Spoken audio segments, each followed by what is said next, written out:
नमस्कार, मी भाऊ तोरसेकर. तुम्ही बघत आहात प्रतिपक्ष. मित्रांनो, चर्चिलचं एक वचन मी कुठेतरी वाचलेलं आठवतं.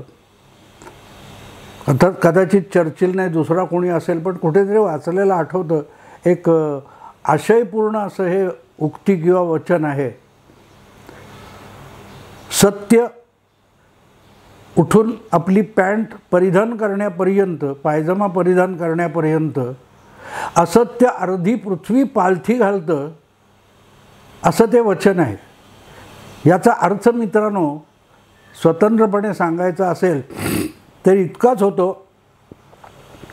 की खोटं लवकर पोचतं आणि सत्य जे आहे ते तुमच्यापर्यंत पोहोचायला वेळ लागतो. कारण सत्य जे असतं हे कुर्मगतीने चालतं, कासवाच्या गतीने चालतं, हळूहळू चालतं, पण शेवटी सत्यच यशस्वी होतं. कारण असत्याने कितीही पल्ला मारला तरी त्याने जी दिशाभूल केलेली असते त्याच्यावरून असत्याने कितीही दिशाभूल केलेली असली तरी सत्य संथ गतीने का होईना त्याच्यावर बोळा फिरवत पुढे येतं. अगदी थोडक्यात सांगायचं तर घाण जी असते ना ती फटाफट होऊ शकते, पण साफसफाईला वेळ लागतो मित्रांनो. साफसफाईला वेळ लागत असतो. अगदी याच अर्थाचं एक फार चांगलं वाक्य जवळजवळ 50 वर्षापूर्वी गाजलेल्या मराठी नाटकात आलेलं आहे. बाळ कोल्हटकरांचं गाजलेलं वाहतोही दुर्वांची जुडी नावाचं नाटक. अक्षरशः 1000पेक्षा अधिक किती त्या काळात प्रयोग झाले. त्यातलं एक वाक्य माझ्या लक्षात राहिलं की मैल्याची घाण मैलावरून येते, अत्तराचा फाया नाकाजवळ न्यायला लागतो. अर्थ सोपा आहे मित्रांनो. दुर्गंधी जवळपास कुठेही असली ना तरी अगदी मैलवर, अर्धा मैलावरून सुद्धा ती दुर्गंधी तुमच्यासमोर झटकन येऊन पोचते. पण कानामध्ये सुद्धा अत्तराचा फाया ठेवला असेल तर तो इतका सगळीकडे दरवळत नसतो. त्यामुळे त्याचा वास किती चांगला आहे हे नाकाजवळ नेऊन घ्यावा लागतो. सत्य आणि असत्याची कथा तशीच असते. आणि त्यामुळे रोज खळबळ माजवणाऱ्या ज्या बातम्या आपण बघत असतो त्या बातम्या झपाझप तुमच्यापर्यंत येऊन पोहोचतात, व्हायरल वगैरे होतात. याचा अर्थ कळतोय तुम्हाला? याचा अर्थ कळतोय? कोण व्हायरल करतं, कशासाठी व्हायरल करतं? आणि असत्याला व्हायरल व्हावंच लागतं, सत्याला व्हायरल व्हावं लागत नाही. आज ना उद्या आपला स्वीकार जगाला करावा लागेल हे सत्याला पक्क ठाऊक असतं. आणि आता तेच तुमच्यासमोर येतं आहे. याचं कारण मी बोलतो आहे आज 3 ऑक्टोबरला. त्या दिवशी दिल्लीमध्ये न्यूज क्लिक नावाच्या एका वेब पोर्टल, बातम्यांचं पोर्टल, या पोर्टलवर, त्याच्या कार्यालयावर आणि तिथे काम करणाऱ्या अनेक पत्रकारांच्या घरावर दिल्ली पोलिसांच्या आर्थिक विभागाने धाडी घातलेल्या आहेत. आणि याची सुरुवात जवळजवळ 1.5-2 महिने आधी कधीतरी झाली होती. मला आता तारीख नेमकी आठवत नाही. पण न्यूज क्लिकवर धाड घातली म्हणजे जणू काय सगळा मध्यम काय तो आविष्कार स्वातंत्र्यावर हल्ला आहे म्हणून गळा काढण्यात आला होता. आठवतं तुम्हाला? आठवतं?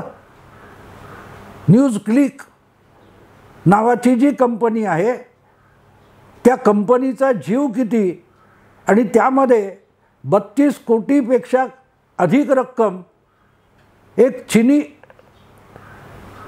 प्रेरणेने सुरू झालेली अमेरिकन कंपनी गुंतवते. अशी काय उलाढाल न्यूज क्लिक कंपनी करत होती याचा खुलासा मिळत नाही.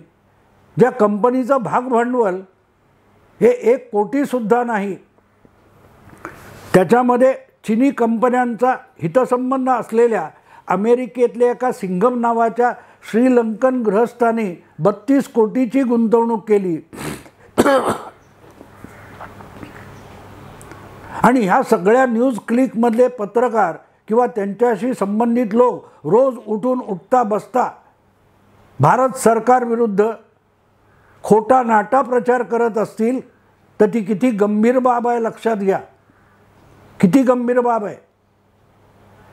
आणि याच्याही आधी तुम्हाला आठवत असेल तर BBC ही जी ब्रिटिश ब्रॉडकास्टिंग कंपनी आहे, तिच्या ज्या भारतामध्ये वेगवेगळ्या भाषेतल्या पोर्टल्स वेबसाईट्स आहेत, ते कामकाज चालवण्यावर सुद्धा परदेशी पैसे आले तर त्याचा हिशोब दिला नाही, कर बुडवला म्हणून छापेमारी झाली होती. तेव्हाही हा हलकल्लोळ सुरू झाला होता.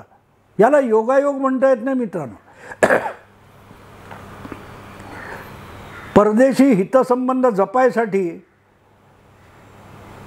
भारतीय अभिमानाच्या प्रत्येक गोष्टीवर हल्ला चढवायचा, भारताची सातत्याने बदनामी करायची. जगभरात तर त्यांच्याच हातात आहे.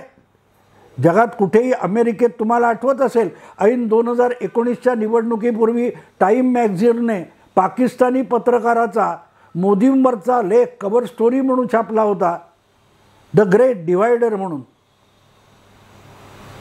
आणि मग इथल्या पत्रकारांनी, सो कॉल्ड पुरोगामी पत्रकारांनी तो उचलून धरला होता.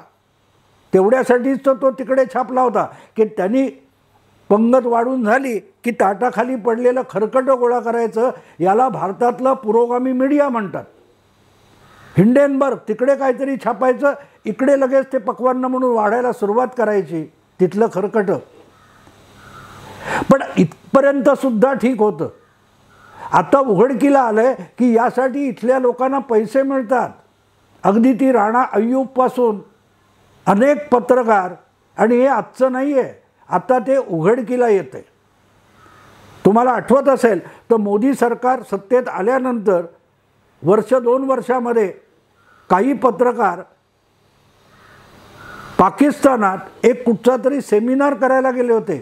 सुधींद्र कुलकर्णी, बरखा दत्त, तुमचे काय ते दिलीप पाडगावकर, सिद्धार्थ वरदराजन वगैरे वगैरे, आठवतं तुम्हाला?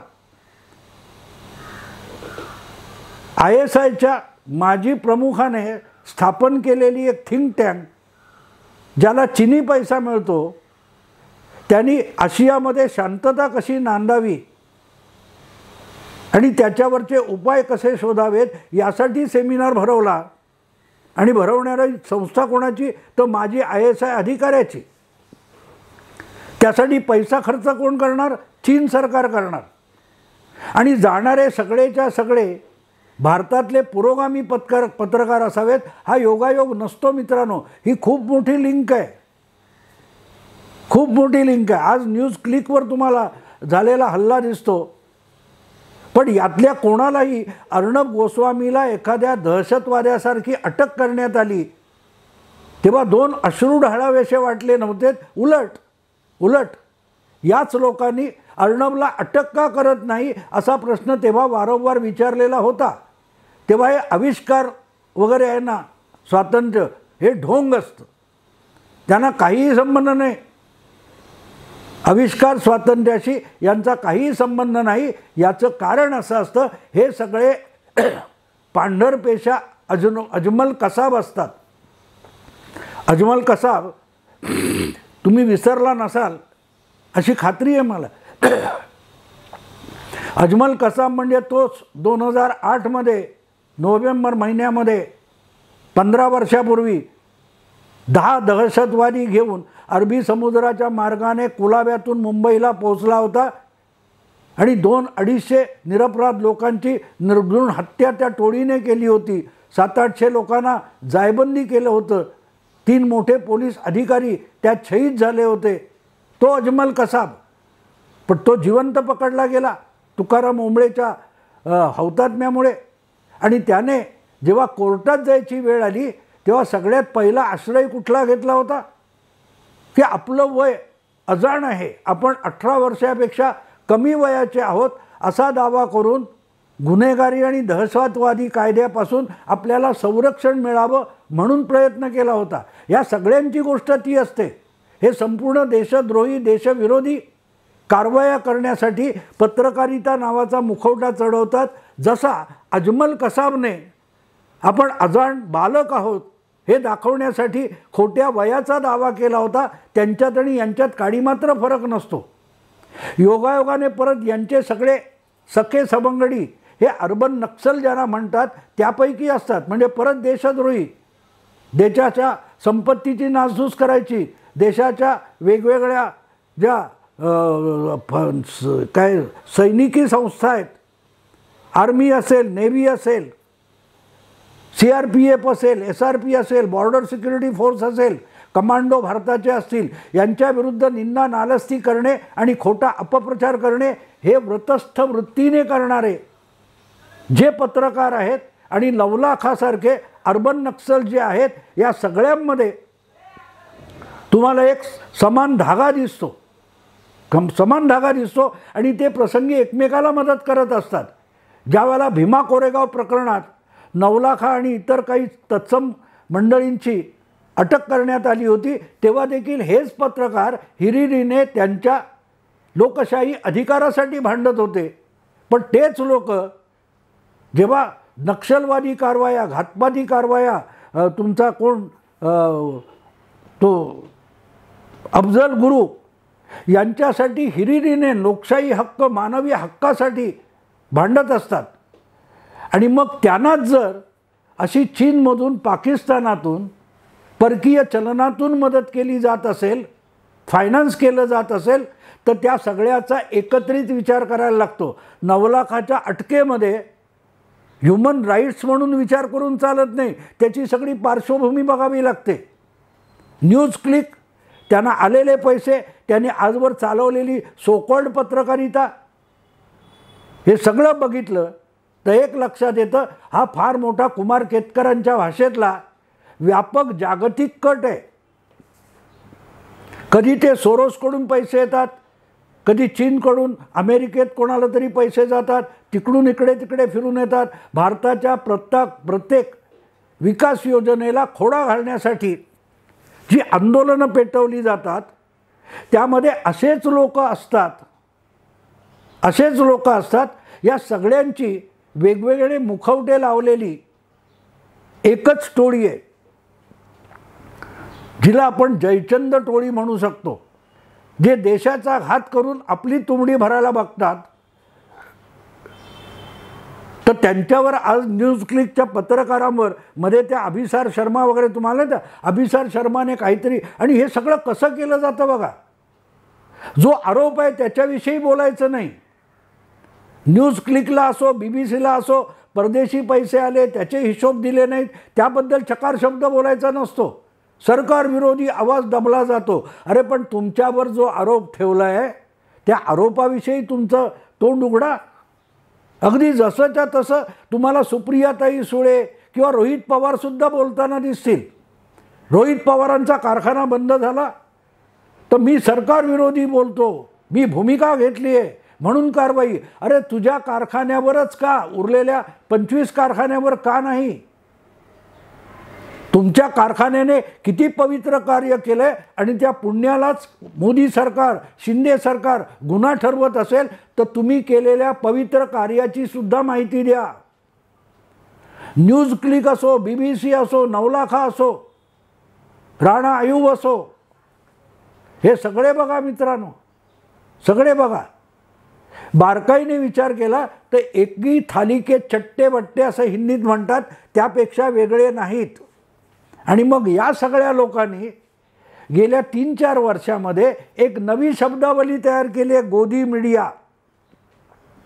गोदी मीडिया याचा अर्थ काय होतो मित्रांनो? जे पत्रकार असल्या देशविरोधी कारवाईमध्ये सहभागी व्हायला तयार नाहीत,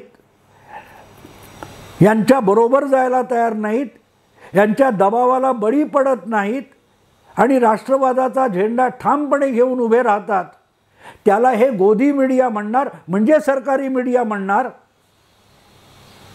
पण आजच्या धाडीने एक गोष्ट स्पष्ट केली, जो गोदी मीडिया आहे तो गोदी मीडिया आहे. पण गोदी मीडियाकडे बोट दाखवणारे सगळेच्या सगळे चीनी मीडिया आहे. कारण यांचं सगळं अर्थकारण चीनी मीडिया चालवतो. अर्थात त्यांच्यातले काही त्यांनी सोकॉल्ड गोदी मीडियात पण ठेवलेले आहेत. म्हणून काल परवा जेव्हा इंडिया आघाडीची ठराविक नेत्यांची कोर कमिटीची बैठक शरद पवारांच्या घरी झाली दिल्लीच्या, त्यामध्ये 14 संपादक अँकर यांना बहिष्कृत करण्याची भूमिका घेण्यात आली. ते सगळे गोदी मीडिया असतात. आणि गोदी मीडिया म्हणजे काय?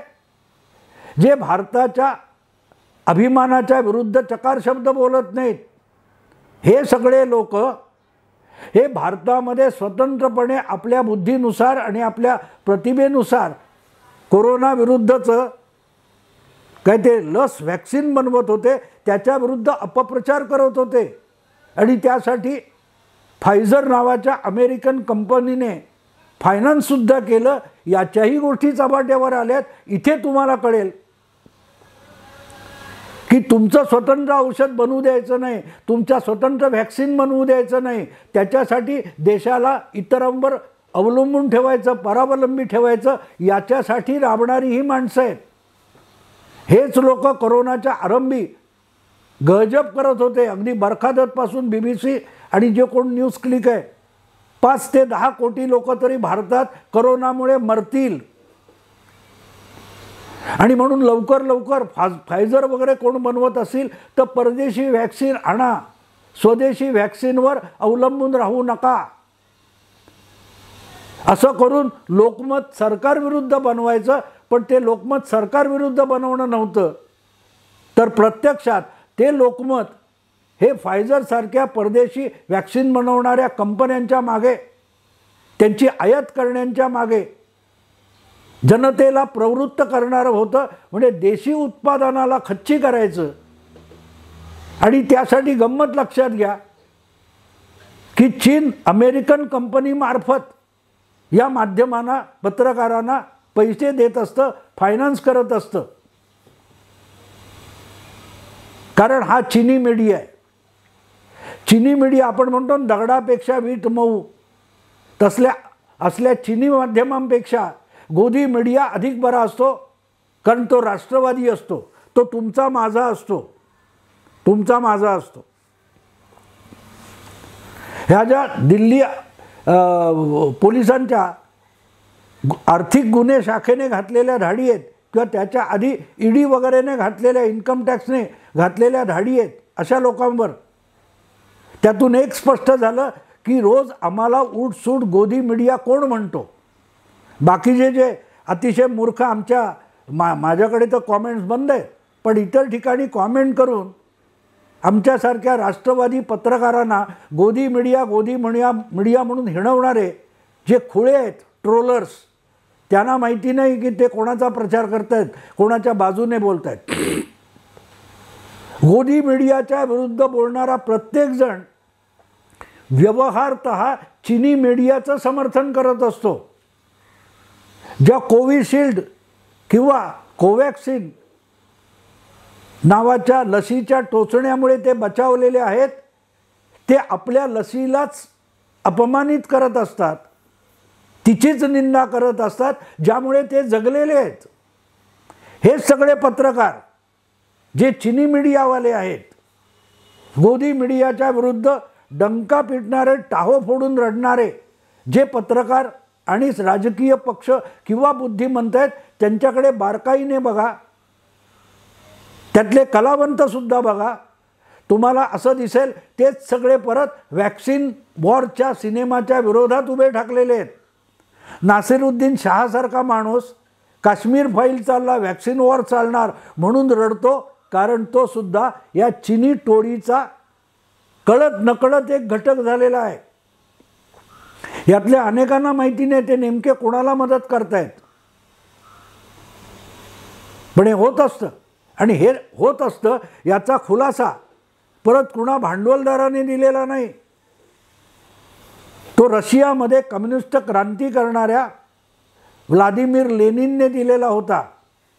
रशियामध्ये क्रांती होऊन जेव्हा कम्युनिस्ट सत्ता आली, तेव्हा त्या कम्युनिस्ट क्रांतीला महत्त्वाचा हातभार लावणारा